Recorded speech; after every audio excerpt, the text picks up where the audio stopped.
Fuck it. Let's start the show. Why not? This is the Retro Smash Video Game Podcast. Wherever you are, wherever you may be listening. That's how you do a segue. That's how you do a segue. No, wherever you are, wherever you may be listening, thank you for hanging out with us today. Live from the Gene Parmesan Memorial Studios, we are a retro video game podcast where three old friends sit around, drink beverages, and we talk about old video games. I'm Weldy Time. Joining me here in studio, he's Andy. Round 2. Yeah, oh, I can't wait. And joining us from the Retro Smash Cup on a String Radio Network, he's Ricky. Electric Boogaloo, the sequel. The Flempire Strikes Back. What?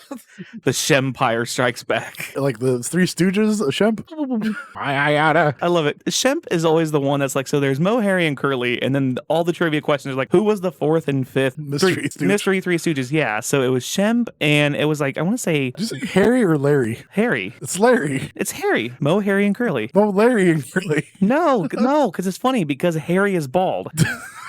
Is it? Is it fucking Larry? Curly's bald. No! Is life a lie? You've been Mandela. Curly is bald. What the fuck? Is my whole life a lie?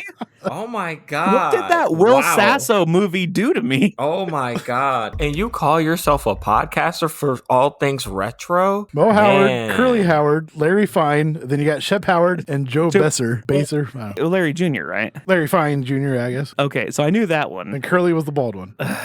Okay, so I thought it was Harry. I feel like everybody knew that. 'Cause that's one of those old-timey jokes where like bald people you call curly, fat people you call slim. Yeah, really, really big dudes you call tiny. Yeah, I got you. Yeah, that sort of thing. I'm very disappointed in you, sir. Very disappointed. The only person without the beard and ZZ Top is named Beard. Yeah, right. Yeah, see, there you go. Let's switch it up. Andy, let's catch up with you first instead this week. Honestly, nothing's been really going on. Just been moving and working. And that's about it. Dealing with fucking stupid people at work, but that's nothing new. It's just frustrating. Are we unshouting out all of your former coworkers too? How about current employees? No. joking. Unshout out your current employees. All right, got it. It's okay. We know that they don't listen to this podcast. I got a handful. There's no need to put JK at the end of this.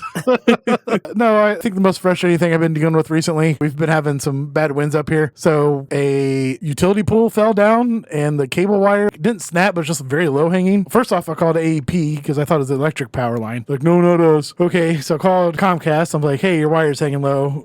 No, it's not us. And I'm like, there's only 2 wires to go to this building. Who else is it? Been on the phone for 4 days straight. Called the city. The city's like, okay, yes, that's a Frontier cable line. I'm like, no one has had Frontier in fucking 20 years. Like, why does this cable exist? So I call Frontier out and they send somebody out and they're like, well, not my problem. I'm like, just the people passing the buck absolutely drives me bonkers mad. And it's more maddening when I can't control the situation. Oh, Listen to the control freak over here. yeah. I just want to make sure shit's done. See, that's Oh my something a control God. freak would say. Yeah, oh my god. I told you I did. But anyways, that's about it. Nothing else crazy. Whatever. We'll go to Ricky. How you doing? You know, it's weird. I'm in a good mood, not good mood. I'm in a not good mood because my executive housekeeper put in her notice on Monday and it kind of hurt. Yeah, it sucks because she's like my favorite employee. I don't care what anybody says. Everybody has favorite employees. She and I have been friends for like the last, I don't know, what is it, at least 7 years now. 7 years now, I think. She and I have known each other and been friends. She lives right down the street from my parents. I did not hire her there. We just so happened to coincidentally both worked at a hotel together, and then I found out that she lived down the street from my parents. Then we became friends. Nice. Yeah, it's really cool. It just sucks. She's moving on to bigger and better things, and I'm really happy for her. I'm heartbroken for myself in my hotel because she's actually really good at her job and dedicated, and she takes a lot of pride in her work. Just, it's really hard to find someone like that who takes so much pride in their work. You just feel it, man. They're there, and they just want people to know that this is the sort of product that they're putting out. They hate anything that could be brought back down, like, hey, this room wasn't clean. It drives her crazy immediately. I did find her replacement today. I was still heartbroken about having to do it. I'll say this on the podcast because nobody listens from where I work, and I don't even think they know I have one. There are 2 supervisors that work under her, and neither one of them are getting promoted into her position because I hate both of them. So I'm just putting that up there. I am dead serious. Neither one of them are getting promoted into her spot, and they've both been there longer, but they are so trash. And when they come and talk to me about it, I hope they find out that I'm not promoting them, and I hope they quit on the spot. And if not, I'm going to nitpick them until they decide to quit. We're so good. Yeah, Ricky, you got us, right? Yeah. Okay. Okay. Yeah, my computer just like decided it was just like hiccuped and it was like, shoo. Weird. All right, I'm good. Well, I think what happened was I was making a change to the unshout out list. I changed it Ricky's old coworkers to unshout out Ricky's old coworkers except that one. Oh. As a going away gift, we do an employee of the month deal. We give them like $100. So I went ahead, I made her my employee of the month. So she gets it one last time before she leaves. She also received it, not just because she's my favorite employee and favorite person, but also because we had our quality inspection audit yesterday, and her department, being housekeeping, got a 100% on that inspection. Nice. Awesome. It is literally the only section that we got a 100% on. So she personally carried us through that inspection all the way. Dang. I will say I think I mentioned it the last time we got one. These happen every year. So after the calendar year starts, I'm subjected to getting one at any point. They showed up in December. They could have showed up on January 2nd and gave me one. Getting one this month, it actually takes the weight off my shoulders for the rest of the year. I feel really good about it. Last year we had an 84%. This time we got an 85%. Nice. I mean, we're making very minuscule improvements, but they also changed the format for it to where it's a lot harder to actually like pass. So getting a higher score this time around made it all that much better. As far as other things in my life, I have picked back up to playing Fallout again, because I guess that's just like my comfort food. So every time I stop playing it, I'm like, why did I stop playing this? And then I just realized that it's life that gets in the way. And I just need a day where I can sit down and play it for like 10, 15 hours straight. And that's all I do the entire day. That's what I need. I need one of those sort of days. Best days. Weldy, what's going on in with you, bud? I am prepping for Retrothon. I got a very, very prestigious spot in the Retrothon lineup. It's like the middle of April. I think it's like the 19th through like the 26th. Well, No Glitches Allowed is also the 23rd through the 27th. So what I did is I applied to Retrothon for the beginning of the week, and I applied to No Glitches Allowed for the end of the week. Retrothon put their schedule out. Your boy is speedrunning Zombies Ate My Neighbors on 420 at 420. Nice. Oh, that's fucking beautiful. That's Easter too. Isn't that cool? I don't know how to do it because I want to be like, happy holidays to those who celebrate and celebrate that and that. You know, the people You that... mean the day Jesus got re-crucified or whatever the Christian thing is on Easter? Hey, no spoilers. No spoilers. Jesus died in... Well, hold on. No spoilers. Jesus for the died game while list. smoking a doobie and came back 3 days later That's as how a zombie high he was. and then he ate someone's neighbor. I would play that. Sweet zombie Jesus. I would play that. No, I'm saying no spoilers because there might be something like that with the list coming up here. Oh. Oh, yeah. Do you also know why that's a good day? Why? That is WrestleMania that same day. Oh, it is that same day, isn't I it? thought that was going to go way It south and is. say it was Hitler's birthday. Oh. God. Jeez. That's not Elon's birthday. Did you see like 45,000 Cybertrucks have been recalled today? They got recalled again.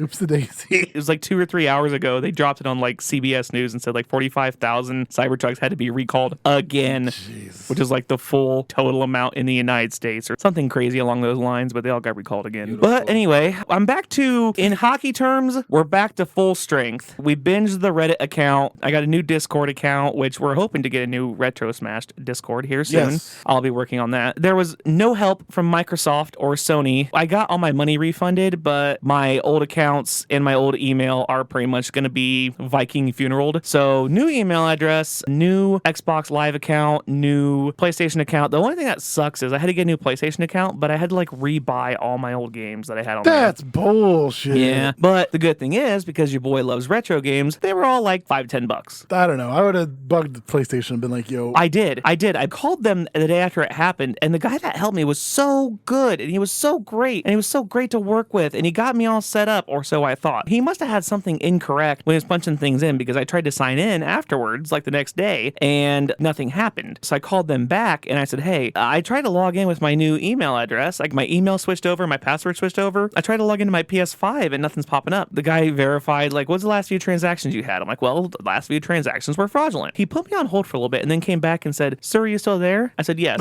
He said, for security purposes, we can no longer help you with this situation. Thank you for calling PlayStation. And fucking hung up on me. What the absolute fuck? Yeah, for security reasons, we can no longer help you with this situation. Thank you for calling PlayStation. How long did he have you on hold for? Just a couple minutes. Oh, okay. Yeah, it was nothing crazy. Like, I think they knew that there were shenanigans with my old account. And then once that didn't work, I tried to call again, and they were just like, no, we're not doing this. That's fucked. You know, I tried to put it into like a new account.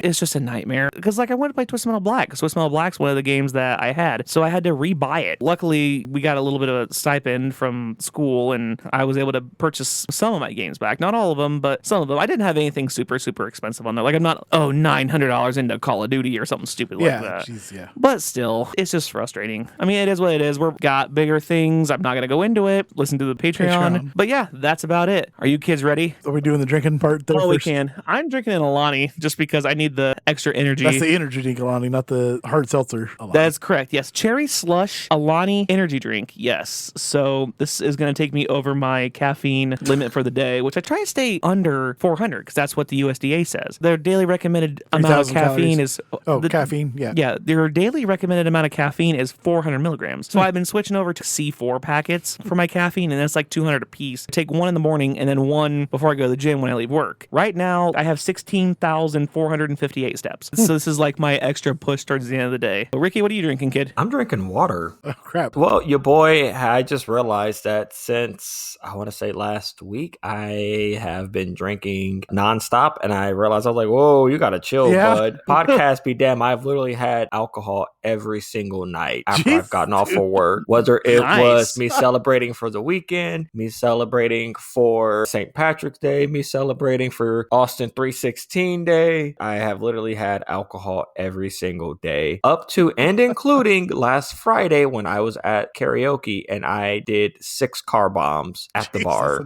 Oh, yes. I remember you texting. Yeah, I was completely obliterated that night. I got home and Shauna was like, I've never seen you that wrecked before. That's champions talk right there. I'm telling you. I knew that I was wrecked because she said that I was in the bathroom for at least an hour, just between either peeing and puking, just alternating between the two. It felt like it the next day. I woke up and there was no more liquid left in my body. Goddamn, dude. Yeah. I thought you were cutting back. I did, and I lost the weight that I was looking to lose, which was like 20 pounds. I even checked myself yesterday to make sure that I didn't accidentally put on a bunch of weight because I might have had a few drinks a little bit more recently, but I have not. I'm still maintaining at 172, so I'm doing good. GG's. But yeah, it's water for me. Andy, what are you drinking? Well, apparently I'm the only one who is drinking. I'm drinking some St. James S'mores wine from Paw Paw, Michigan. Tastes like s'mores. Yummy. Ooh, okay, hold on.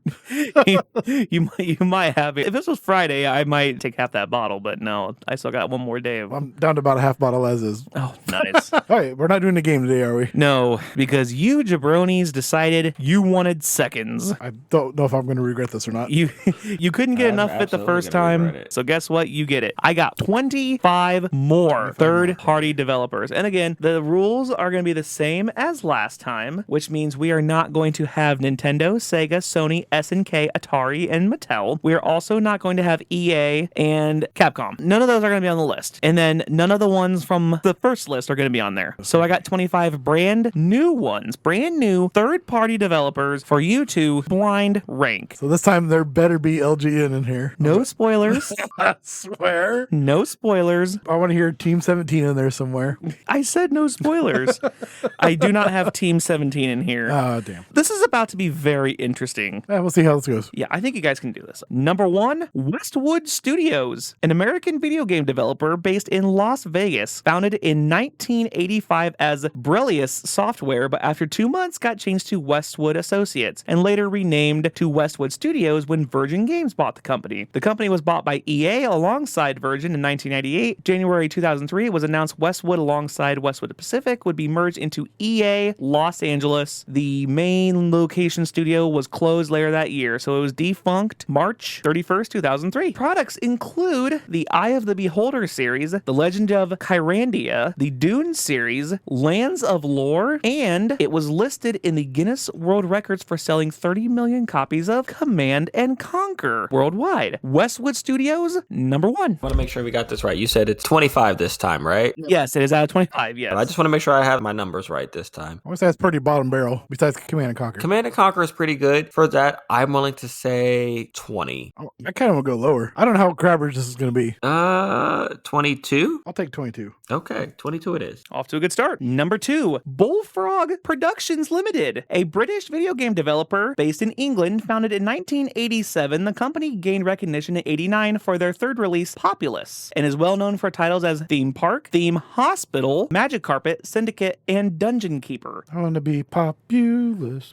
It later merged to EA UK. Bullfrog Productions, number 2. I've never heard of any of these games. 23, Ricky? Yep, 23. You said it. Bullfrog Productions, huh? Weird. Yeah. All right, number 3, Lionhead Studios Limited. It is a British video game developer founded in July 1997. The company is best known for the Black and White series and a little series called Fable. The whole Fable series. It was founded July 1997 and went defunct April 29th, 2016, 8 years ago. Went on to make 22 Cans, Media Molecule, 2 Point Studios, and Pixel Count Studios. Lionhead Studios, number 3. Not number 3. How much do you like The Fable series? yeah, how much do you like Fable? I think it's okay. I don't know. Did Fable kind of set up the... I know it's not the same stuff, but did Fable set up Elder Scrolls? Was Fable the stepping stone into that? I don't know Fable well enough. It was like, I want to say it was the spiritual predecessor, because there was like Morrowind and games like that from the very beginning, like Elder Scrolls Morrowind, before there was like Oblivion. I'm doing 16. Yeah, I'm good with that. Okay, you guys have been playing around for the first 3. How about I give you a little meat here? How about Acclaim for number 4? American video game publisher based in Glen Cove, New York, founded from a storefront in Oyster Bay in 1987, built a global development team through a series of acquisitions during the late 90s and early 2000s. It suffered Chapter 7 bankruptcy and went defunct September 1st, 2004. Yeah. Got about by Activision, didn't it? It was bought out by, it doesn't say in here, because all these will say Fate purchased by EA or Fate purchased by Microsoft. No, it just says Fate Chapter 7 bankruptcy. There were more controversies, to which apparently one notable example was a promise to award $10,000 to a UK couple who named their baby Turok to promote the release of Turok Evolution. I'll name my kid Tony Hawk. They also faced multiple lawsuits, from which former partners Mary-Kate and Ashley Olsen sued over unpaid royalties. Then, of course, you had the BMXXX series,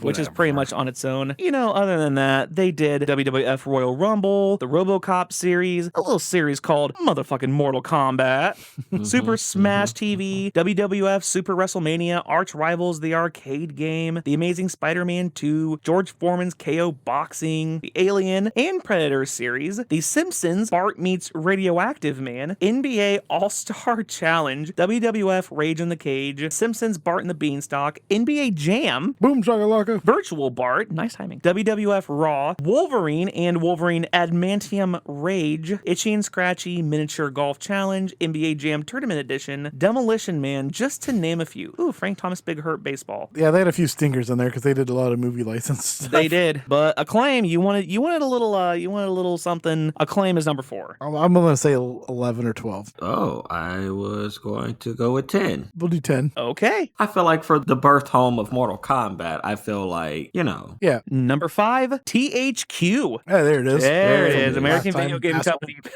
based in Agora Falls, California, founded 1990, became a public company the following year through a reverse merger takeover. It was defunct 12 years ago, January 23rd, 2013. Also filed bankruptcy, Chapter 11. Some of the THQ games, Home Alone 2, Lost in New York, which was a dumpster fire. Pit Fighter, so we're off to a great start. The Adventures of Rocky and Bullwinkle and Friends. There's Lawnmower Man. I'm just kind of going through here. NBA Live 98, now we're getting some. Disney's Aladdin for the Game Boy. Devil Dice. Rugrats Search for Reptar, so that automatically moves it up like 50 spots for me. I'm not the Rugrats movie. WCW Nitro and Nitro Thunder. Destruction Derby 64. Madden 2000, back when somebody else other than EA made Madden games. FIFA FIFA, Bassmasters 2000, more Rugrats games, WWF Royal Rumble, WWF SmackDown, Triple Play 2001, NASCAR 2000, Chicken Run, Star Wars Episode 1, Obi-Wan's Adventures. They did a Scooby-Doo game, I remember. There it is, Scooby-Doo Classic Creep Capers, Simpsons Night of the Living Treehouse of Horror. There's Conker's Bad Fur Day. What? I Yep. thought that was rare. Well, maybe they did help with it? Yeah, they were a subsidiary of it. Huh. Earthworm Jim, Red Faction, Monsters Inc. Yeah, there's some stinkers at the beginning, but there's some big names in here. THQ number 5, Crazy Taxi. Crazy Taxi. Crazy Taxi. 11? Sure, I'll go with 11. Okay. It's THQ. It's a well-known name, you know. Yeah. I am so glad that I put this on here just to be a troll, but I'm so glad that I have this on here. I'm not going to lie. Number 6, Tiger Electronics. Okay. Is a toy manufacturer known for its handheld electronic games, the Furby, the Talkboy, Gigapets, and audio games such as Brain Warp and Brain Shift. Founded June 15th, 1978. The Damn, parent is Hasbro, known mostly for its low-end handheld electronic game systems with LCD screens. In 1998, Tiger released 99X games, a series of handhelds fitted with dot matrix screen. Although running a software program stored in ROM, those systems were dedicated consoles, similarly to the plug-and-play TV games of the 2000s decade. Tiger Electronics, number 6. I feel like this is in the same space as Acclaim and THQ, so I'm going to say 12. Yeah, I'm good with that. I had myself a couple of them Tiger Electronic fucking handhelds. Some of them were fun. Some of them were complete Yeah. ass and garbage. Number 7, Sunsoft. Oh. The original name, Sun Corporation, is a Japanese electronics manufacturer. They're known for their games under the brand Sunsoft. It was founded April 16th, 1971. The full list of games here. Some of them that we would know. A lot of Japanese title. Yeah. Superboy Allen, Spy Kid, Spy Hunter, Blaster Master, Alien Syndrome, Xenophobe, Batman, and Batman, and Batman, and Batman, Lemmings, Super Fantasy Zone, Batman Return of the Joker, no more Batman, Looney Tunes, Roadrunners Death Valley Rally, which was just ran at AGDQ, by the way, Arrow the Acrobat, which my son loves playing that, by the way, Arrow the Acrobat 2, Electric Boogaloo, Tasmania, Daffy Duck, The Martian Missions, Panorama Collection, Acme Animation Factory, Myst for the Sega Saturn, a couple Scooby-Doo games, Speedy Gonzalez games, A bunch of WB properties. Final Fantasy Adventure. So they got a couple Final Fantasy Legend games in there. Tailspin, Who Framed Roger Rabbit. So yeah, there you go. Number 7, Sunsoft. That's all sound like a bunch of garbage. I'll say 20. Yeah, I was going to say 20 also. Well, are you just giving us a bunch of garbage today, bud? Yeah. Is that this whole list? Is just garbage that you managed to rake up? Some of this is garbage. There are some good ones in here. What did you say Sunsoft was 20? Yep. Yeah. Number 8, the Bitmap Brothers. Wahoo! Yeah, British video game developer founded in 1987 by Mike Montgomery, Eric Matthews, and Steve Kelly. Released the first titles, the side-scroller Xenon in 88. Shortly after released Speedball. Early Bitmap Brothers titles were distributed by ImageWorks and Konami. Founded in 1987. Known mostly for the Xenon series, Speedball series, and the Chaos Engine series. Sure. 21. Yeah. You say 21? Yep. Yeah. Sorry, Bitmap Brothers fans. Their city. Number 9, the Quintet Company, a Japanese video game developer founded in April 1989. The gaming company is derived from musical terminology, representing the 5 elements of game design: planning, graphics, sound, programming, and production. It was most active during the 90s, maintaining a strong relationship with Enix, and was also a member of the GD-Net group of Sega Saturn developers. Known mostly for games like ActRaiser, ActRaiser 2, Illusion of Gaia, Soul Blazer, Terranigma, Robotrek. That's about it. Shenmue, Magical Hushin, What? Godzilla Generations. I'm sorry. What was the name of the company again? Quintet Company is number 9. 19 or 24? 19. Right. A bunch of stinkers. Okay, I'm sorry. What'd you say Quintet was? 19? 19. Number 10, DreamWorks Interactive. Several licensed games based on the DreamWorks animation properties, released on many different platforms. Ants, Golden Glory, The Road to El Dorado, not one, not two, but 3 Chicken Run games, Ants World Sports, Ants Extreme Racing, Shrek Fairy Tale Freakdown, the OG Shrek game, Shrek Super Party, Shrek 2, Shark Tale. God, there's a shit ton of Shrek games on here. Shrek Super Super Slam, Madagascar Operation Penguin. Shout out to the Victory Achieve boys for Wallace and Gromit, Curse of the Were-Rabbit, Shrek Super Slam, Over the Hedge, Shrek Smash and Crash Racing, the B-Movie game, the Kung Fu Panda game, Monsters vs. Aliens, How to Train Your Dragon, Rise Basically of the every Guardians. fucking DreamWorks cartoon. Essentially. Yep. So anything, DreamWorks, number 10. I got tossed in there. They did help with Medal of Honor, 1999.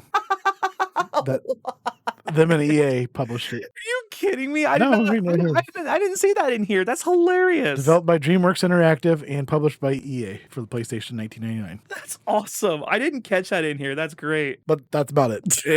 DreamWorks is number 10. Did anybody play any Shrek games? I think I played the one that was... No, never mind. I did not play for that achievement hunting. No, I did not. No. 18? Yep, that's boy. I feel like we're just. Are you sure you don't want to do 24 instead? That's already wrote down. Fair enough. We're just wading through the poop. I'm going to be very upfront. So, it's funny. I know a lot of the times on our podcast, everything's like really chipper and funny and hilarious and kind of positive. And this feels like a very downer of an episode where it's just like, this is why these companies don't exist. No one's ever played this trash before. What the fuck? And I try not to be that person as far as reviewing stuff. I am, fuck you guys. I'm just saying that, woof. This is going to be one of those episodes where they're going to be like, damn, these motherfuckers sounded like some real negative Nancys. Yeah. Some real Debbie Downers. I'm hoping there's some big ones on here soon. I'm hoping that there's a little bit of change up because, boy, the first good company, he says, I'm going to put that at number 1 because I don't want to risk it. So it very well could be Dynamics, spelled with an X, an American video game developer from 1984 to 2001, best known for the flight simulator Red Baron, the puzzle game The Incredible Machine, the front page sports series Betrayal at Krontor, and the on-game multiplayer series Tribes. Went defunct August 14th, 2001. Dynamics, number 11. 17? Sure, 17. That's good. 17? Yeah, I mean, Yep. I don't know where else to put it. It's definitely not going to be the Acclaim or THQ. Fuck no. I regret not putting Acclaim or THQ in the top fucking 3 now. Yeah, at Man, this point. Jesus. What about number 12? The Learning Company, an American educational software company founded in 1980 in Palo Alto. Company produced a grade-based line of learning software edutainment games. Its titles included the Reader Rabbit for preschoolers, Clue Finders for more advanced students, and known for publishing licensed educational titles featuring characters such as Arthur, the Powerpuff Girls, SpongeBob, and Sesame Street. It ended up being acquired by Softkey. They did do some Carmen and San Yes, San and they Diego. did do the Carmen San... Yep, I said no spoilers. They did do the Carmen San Diego series and all of the Fisher-Price games, the Super Seekers, Super Solvers, the Oregon Trail 3rd edition was the first one they had. Then they had 4th and 5th edition, which, by the way, the Oregon Trail 3rd edition game was crazy. Prince of Persia 3D. Mm-hmm. You got some sleepers on here. There are no sleepers. These are bangers. What are you talking about? Well, where are you putting the Learning Company?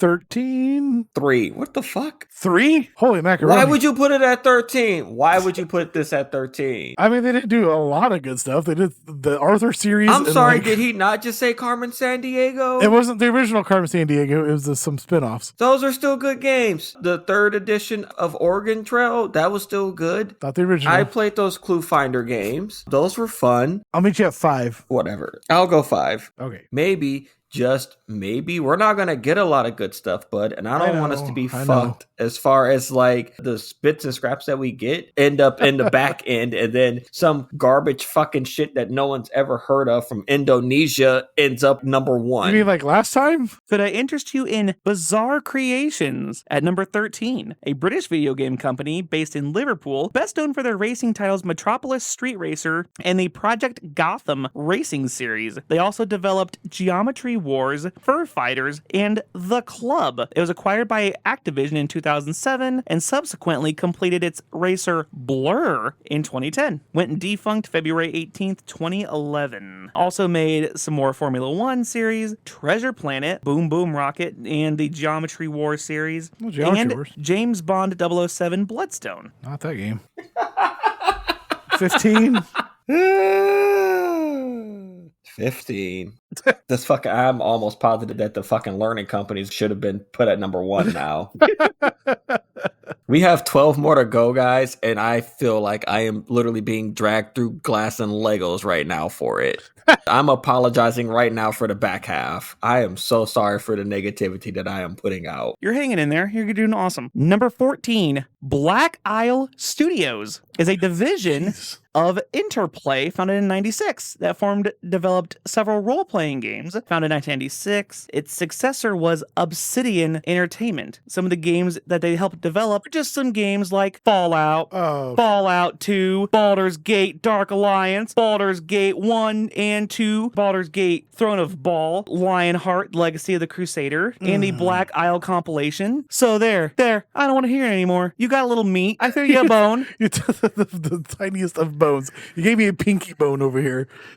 I'm going 2. I at this point, yes, I'll agree. Number 2, Black Isle. If it wasn't for them, we would not have Fallout 3 or 4. We would not have Fallout, and we would not have Baldur's Gate 3, which, admittedly, I still have not played yet. Andy, you started playing it, right? And then you said you couldn't do it because you don't like playing D&D. Yeah, it wasn't my cup of tea. Fair enough. That's fair. I watch a YouTube channel. It's called Pete Completes, and he's doing like the first chapter or whatever of the game. He's doing like a 100% run through of just the first chapter. He's still deciding on if he wants to do like a full series on it because of how in depth it is. But I tell you guys what, if you got like 3 or 4 hours to kill one of these days, you just want to sit up and watch somebody be like real fucking descriptive and in depth on like playing the first few hours of this, I highly recommend that. When I have 3 hours, I'll keep that in mind. Okay. At number 15 is going to be based off of whether or not you really, really, really like one game. Origin Systems, an American video game developer in Austin, Texas. It was founded March 3rd, 1983. It is best known for 2 games, the Ultima series and the Wing Commander series.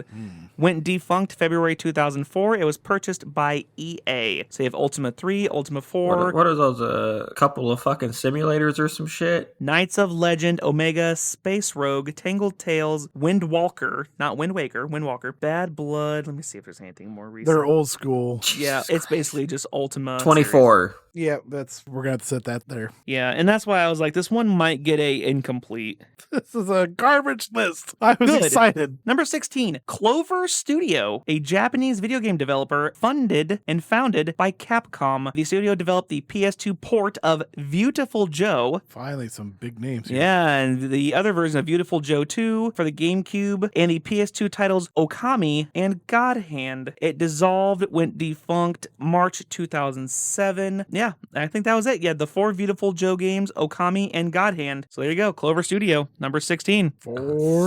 4? Okay, I'll go 4. Number 17, Irrational Games, known as 2K Boston, was an American video game developer founded in 1997 by 3 former employees of Looking Glass Studio. The studio was best known for 2 of the 3 games in the BioShock series, as well as System Shock 2, Freedom Force, and SWAT 4. In 2014, following the release of BioShock Infinite, one of the owners, Levine, opted to significantly restructure the studio from around 90 to 15 employees. They were rebranded as Ghost Story Games, considered a fresh start from the original Irrational name, though still operating at the same business subsidiary under Take-Two. Irrational Games, number 17. We're gonna have to go 3. I don't know what else is coming up. I'm fine with that. 3 is good. I mean, you got them BioShock games on there. I'm willing to fill up the top. You sure you don't want to do 1? I don't know. I don't know what could be at number 1. We'll hold on to it for a second. Okay. Well, you might put at number 1, Mastertronic, a publisher and distributor of low-cost computer game software founded in 1983. Their first games were launched in April 2nd, 1984. At its peak, the label was one of the largest software publishers in the UK. They are supplying leading retailers as Woolworths and Toys R Us. They sold software in outlets such as news agents, which had not been previously associated with the software market. This one might be an incomplete because I think they're just a developer. Yeah. Now I think about it. I'm not even. No, I'm sorry. Games on here. Their range of budget games were incredibly successful during the 80s with series such as Kickstar, Action Biker, Finders Keepers, Chiller, and Flash Gordon. 25. 25. I don't think Andy and I have ever been so more in sync than when we were working at Taco Bell together back in 2007. Thanks, Weldy. This is the sort of energy that you have brought back. Andy and I are literally synchronized trying to get fucking food out of the window to stop the timer to stop beeping at us. This is where we're at. I'm about to get a fucking bad review and get suspended for a week because of how good I am at my goddamn job right now. You smiled at that customer that one time. Because I smiled at that customer. That's how in sync and on top of this we are right now. It is insane. This one might be an incomplete too because I can't find information about it. Okay, this one's got a little fat to it too. Number 19, Vicereal Games, an American video game developer owned by EA. So it's not EA, but it was owned by EA. It is best known for creating and principally,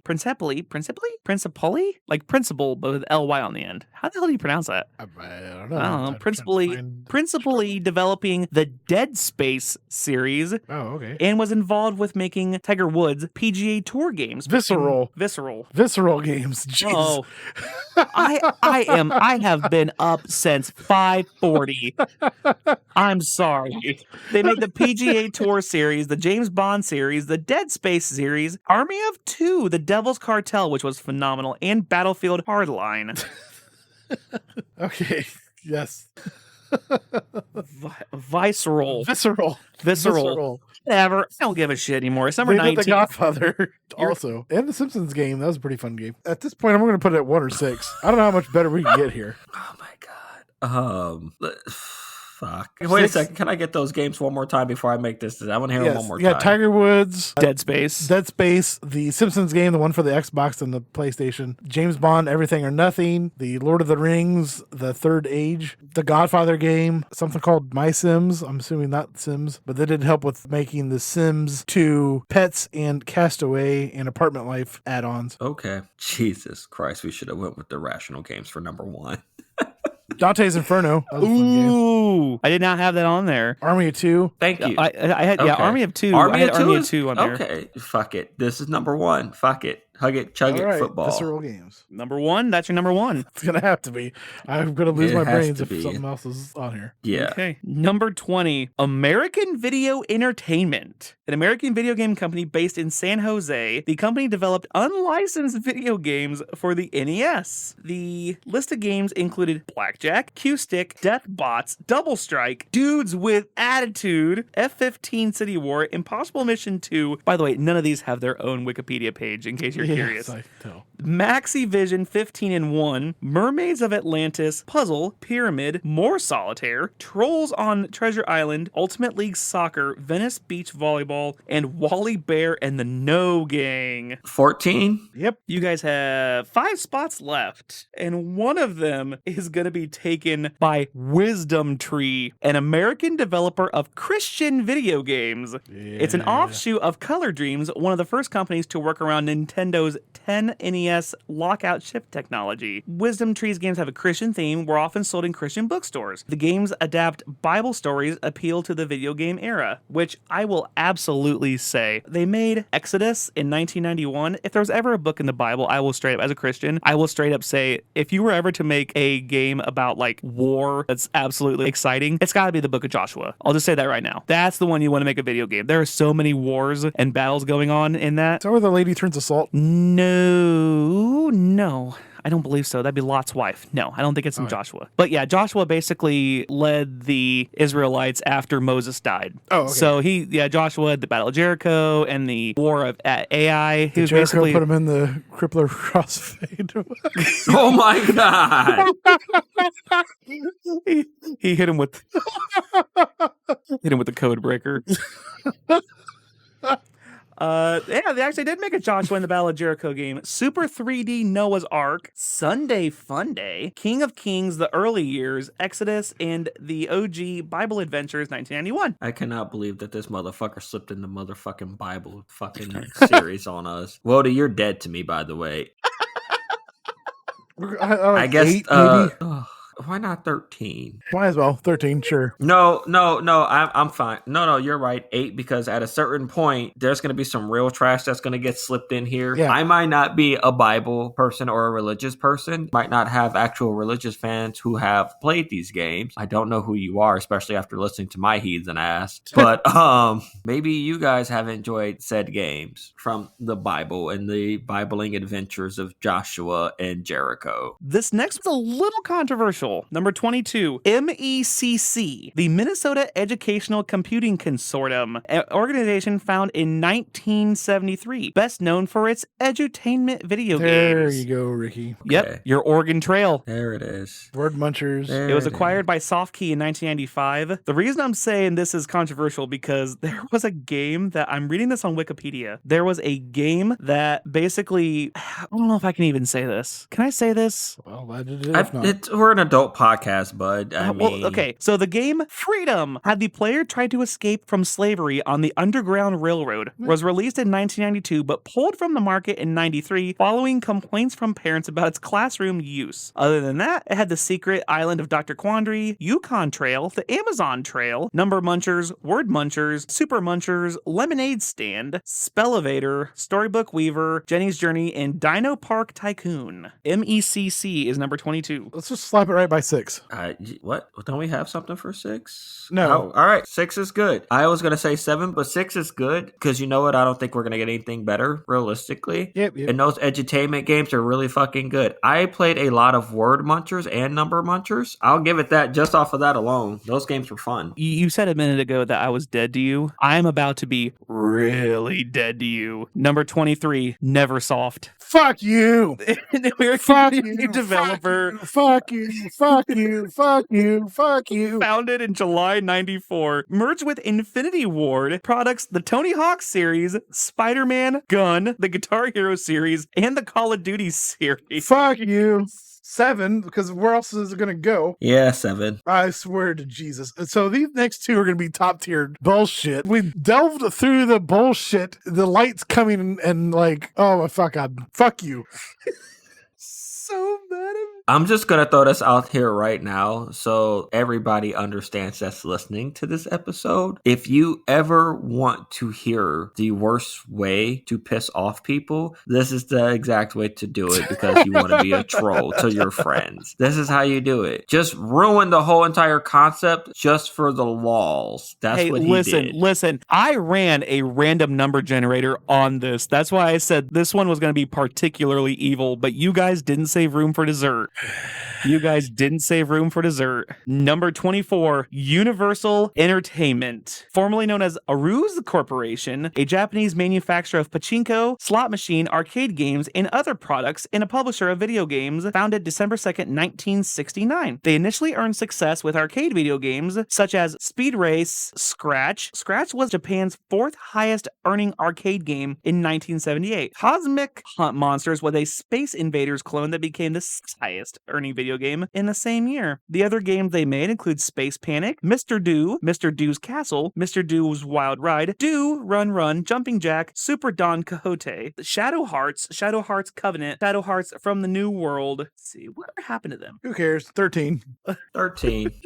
What's number 9 on here? I swear. I swear. Andy, you can actually stab him. You can. You're there. Yeah, he is in stabbing That'd be distance. stabbing range. Or throw my empty wine bottle at his head. Well, Deserve. what have LGN. what have you been saying you wanted this whole time? Team 17. Ed. You said you wanted LGN? Well, you're gonna get it.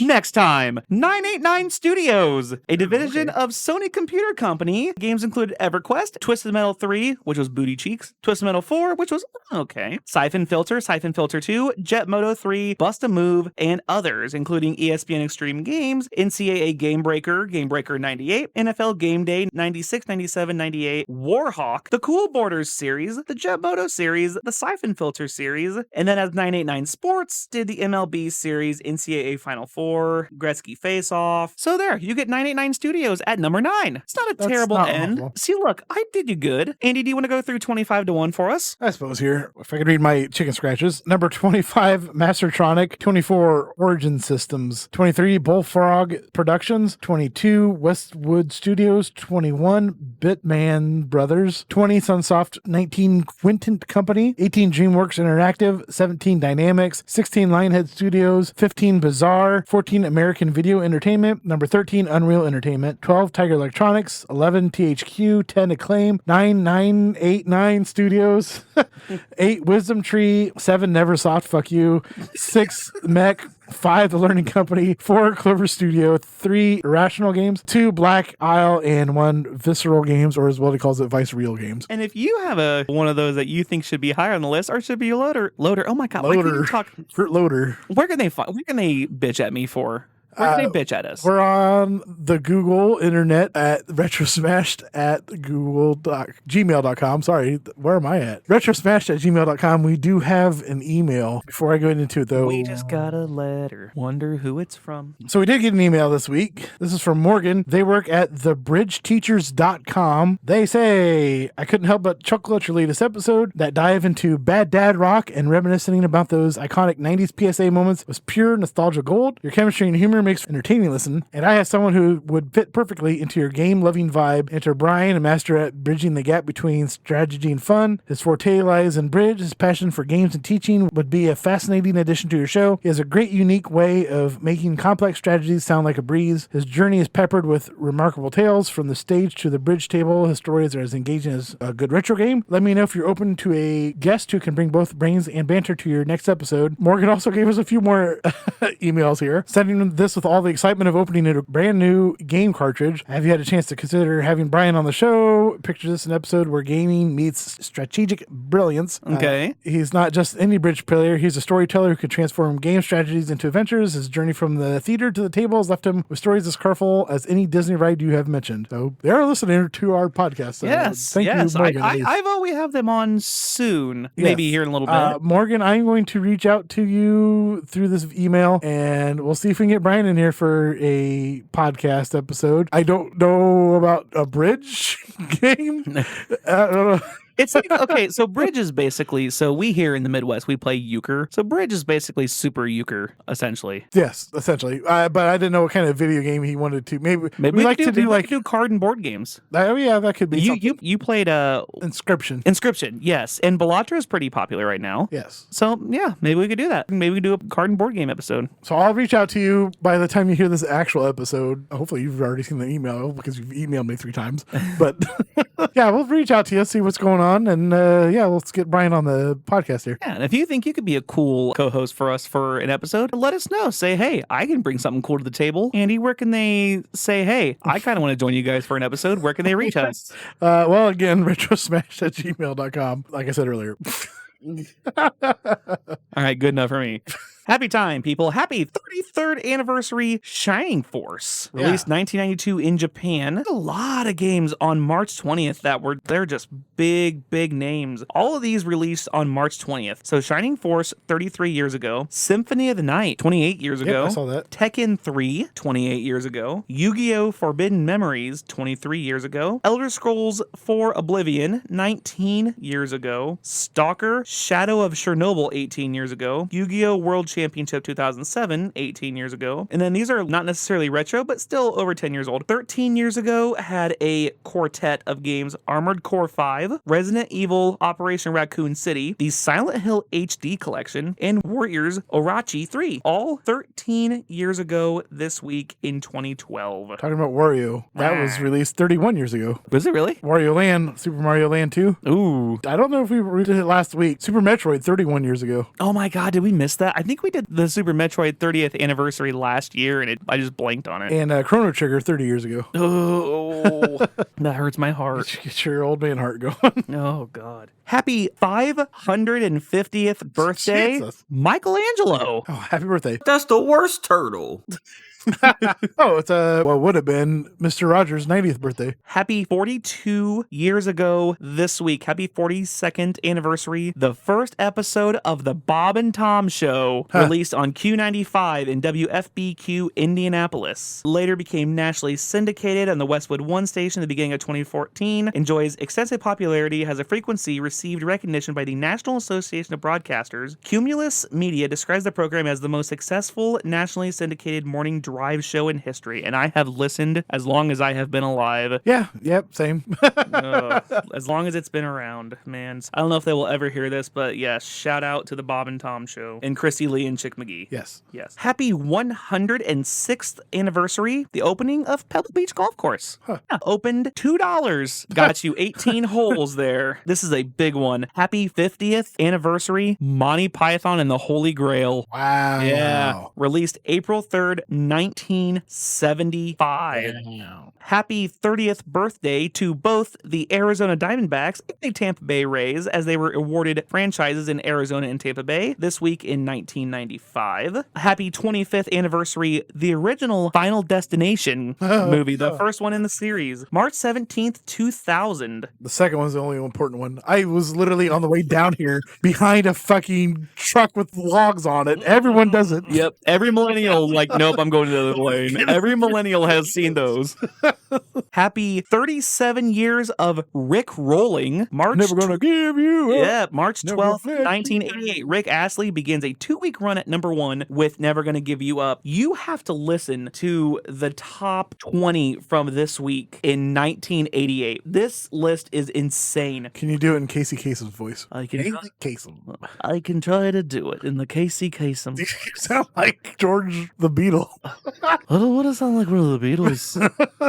I can't really do the Casey Kasem. Casey Kasem. Oh, Casey Kasem. Top 20 coming to you live. Coming to you live. Well, I remember the Casey Kasem I remember was really, really old. I don't remember him when he was younger. Well, whatever. So, just do like a Shaggy voice.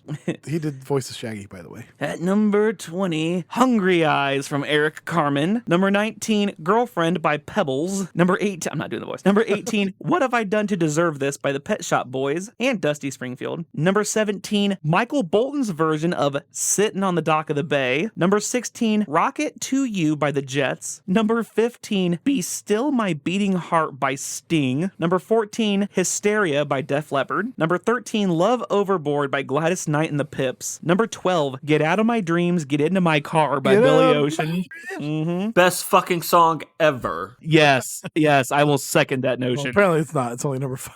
Number 12. Number 11, I Found Someone by Cher. Number 10, Can't Stay Away From You by Gloria Estefan and Miami Sound Machine. Number 9, I Want Her by Keith Sweat. Number 8, Out of the Blue by Debbie Gibson. Number 7, Man in the Mirror by Michael Jackson. Number 6, Just Like Paradise by David Lee Roth. Just like paradise. Number 5, Endless Summer Nights by Richard Marx. On those endless summer... Oh. Nothing? Oh, yeah. Number 4, I Get Weak by Belinda Carlisle. Number 3, She's Like the Wind by Patrick Swayze. What? Yeah. I don't remember that. Number 2, Father Figure by George Michael. And number 1, Never Gonna Give You Up by Rick Astley. This year in 1980, whatever you said. 88. 88. Eighth year in 1988.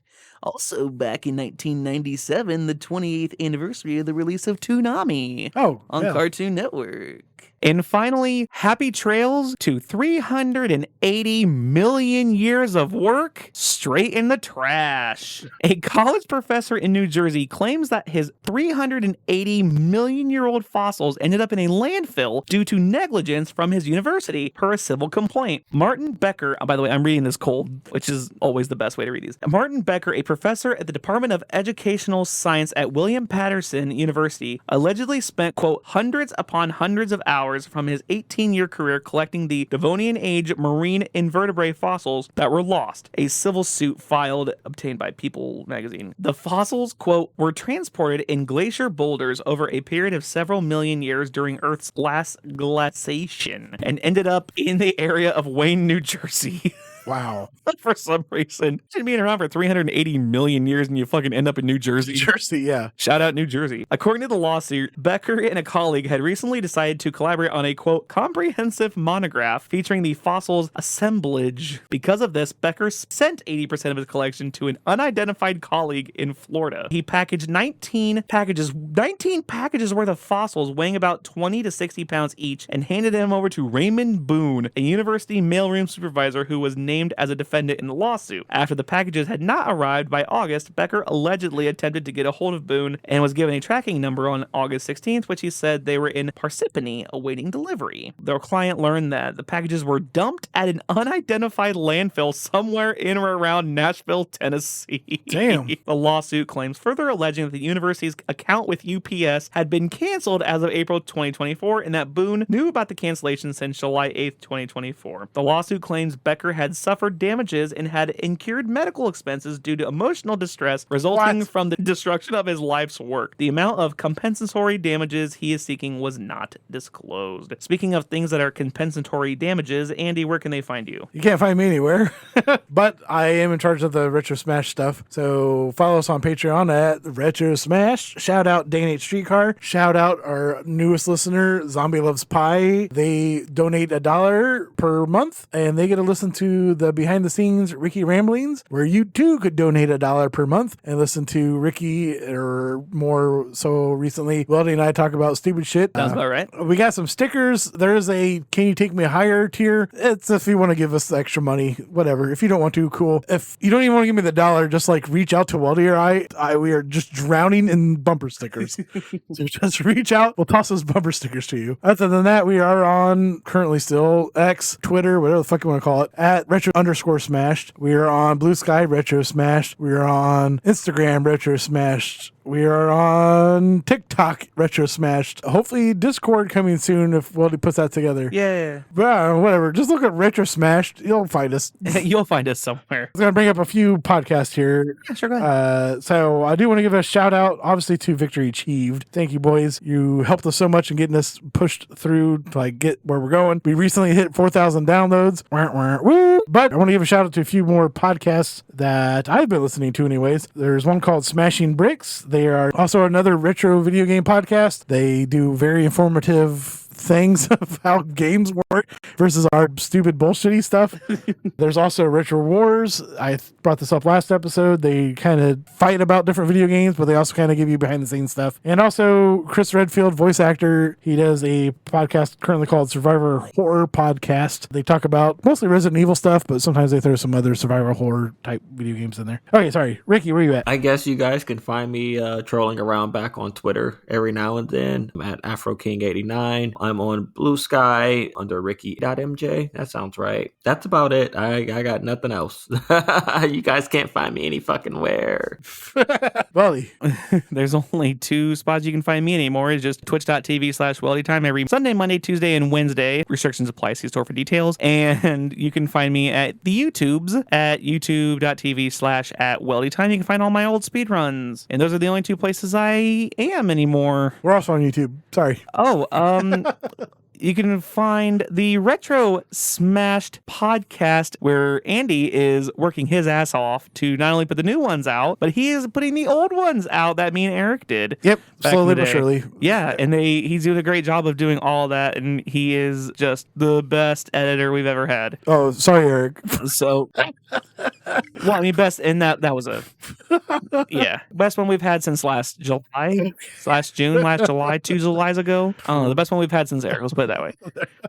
Best one we've had since Eric. Well, that's it for us. For all of us here at the Retro Smash video. Oh my God. I'm going on 14 hours. For all of us here at the Retro Smash Video Game Podcast. Good night, Canada.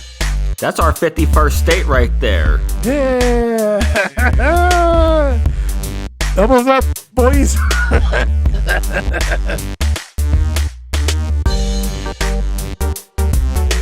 It's super entertaining to watch you guys squirm and be like, I don't know if I want to put this up there. And then I throw out Neversoft and all I get, fuck you.